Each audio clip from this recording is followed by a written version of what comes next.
Welcome to Now in the 90s, where we look at the game releases of 30 years ago today. This week, we got an incredibly ambitious NES RPG, a platforming featuring an iconic cartoon character, and a bizarre first-person shooter. I'm your host, Jared, and today is October 7th, 1992.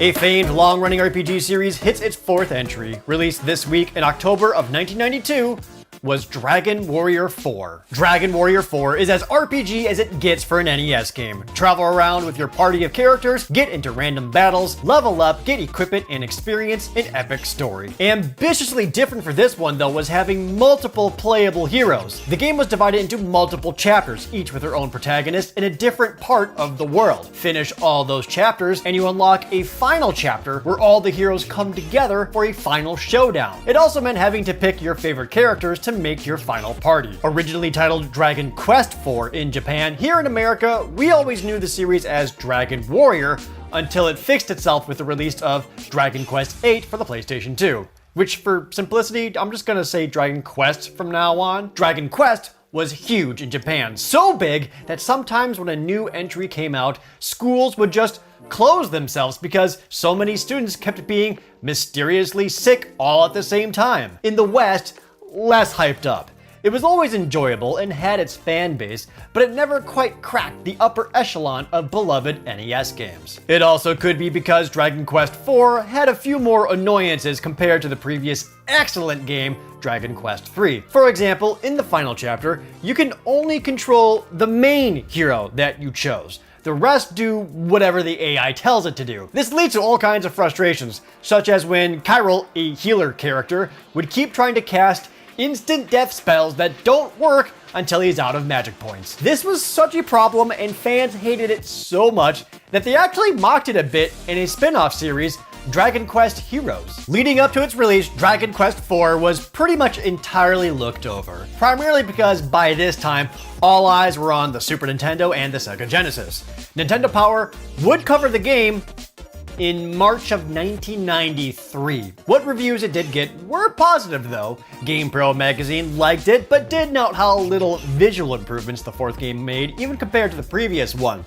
It even teases at the end that players should look forward to the 16-bit sequel. And that never happened. Dragon Quest IV was the last Dragon Quest game published by Enix's American branch before they closed in 1995. The West would not see another Dragon Quest game until Dragon Quest VII, still called Dragon Warrior 7, for the PlayStation 1 in 2001. Thankfully, Dragon Quest IV has been remade and ported a few times. It was remade for the PlayStation 1 in Japan and completely remade again for the Nintendo DS in September 2008, finally properly called Dragon Quest IV. The DS version would also then get ported to Android and iOS devices in 2014, which you can play right now. One of the world's oldest cartoon icons got a new game released this week in 1992, was Felix the Cat for the NES. Felix the Cat is, what else, a platformer starring the cartoon hero. Felix can run and jump, collecting Felix icons for an extra life, and use his magic bag to deploy different tricks to defeat enemies. He can collect power-ups to change his magic powers to being in different vehicles like a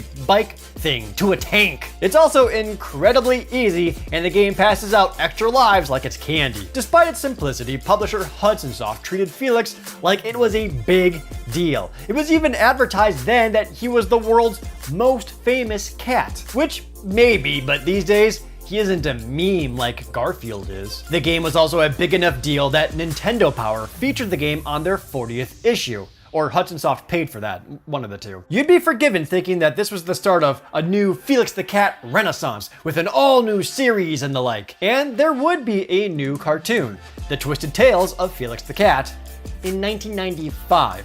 It lasted 2 seasons. So the NES game, as an attempt to get kids to love Felix alongside Mickey Mouse and Mario, fell flat. Still, the game reviewed well. GamePro magazine issue 39 gave it incredibly high marks and praised it for being a great game for beginners. But it didn't sell well. Since then, Felix the Cat has been relegated to merchandise, known more to boomers than gamers. There were talks of another new TV show and comic book line, but those went nowhere. While the NES got a kid-friendly platformer, Sega got the exact opposite. Released this week in 1992, was Death Duel for the Sega Genesis. Death Duel is a gallery shooter where you move the cursor on screen and shoot at the opposing enemy. Only here, it is hyper violent. You shoot off the limbs of enemies, their heads, body parts go flying, blood splattering on the ground. In between levels, you spend your murder cash to upgrade your robot murder machine. Advertisements for Death Duel even stated that it's not suggested for children under 14. This is because of the violence, but it's also because before the start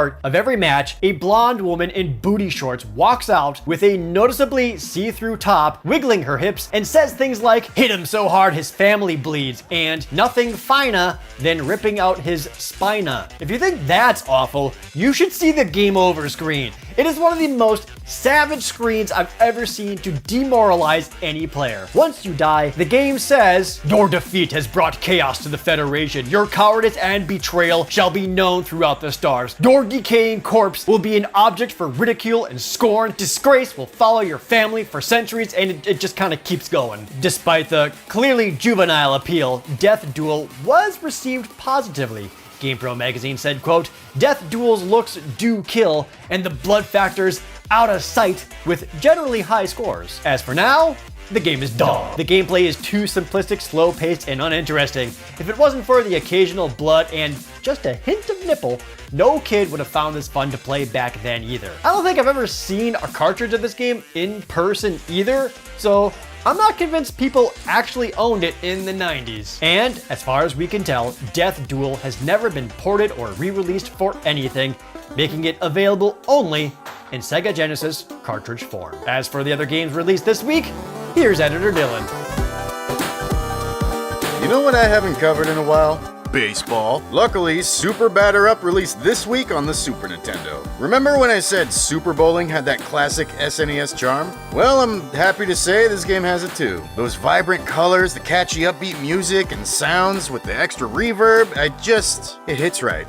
See, I could like a sports game sometimes. Anyway, the Game Boy had Speedball 2, which is a sports game, so I automatically hate it. A jumbled mess of pixels morph around a musicless arena, and occasionally, a ball is tossed. Moving on. The Game Boy also had the Jetsons Robot Panic. All the robots have gone berserk, so the Jetsons have to risk their lives fighting them off to save everyone. And no, the game doesn't specify why they're the only ones who can do it. Give it a try, it'll last a car ride or two. Which leaves us with a grand total of 6 games released on these 4 consoles this week in 1992. Is there any law enforcement in the Jetsons? If so, I can only assume they're too busy apprehending Berserk Rosie, who went on a robot murdering spree or something. I don't know.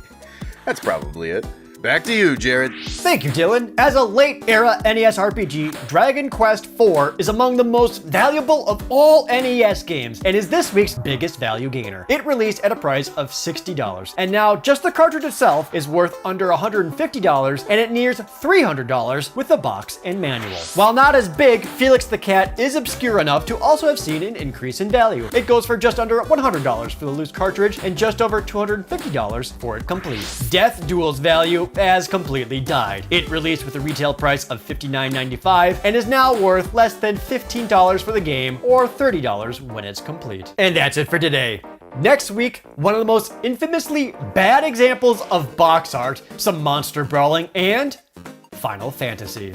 I'm your host, Jared, and this was Now in the 90s.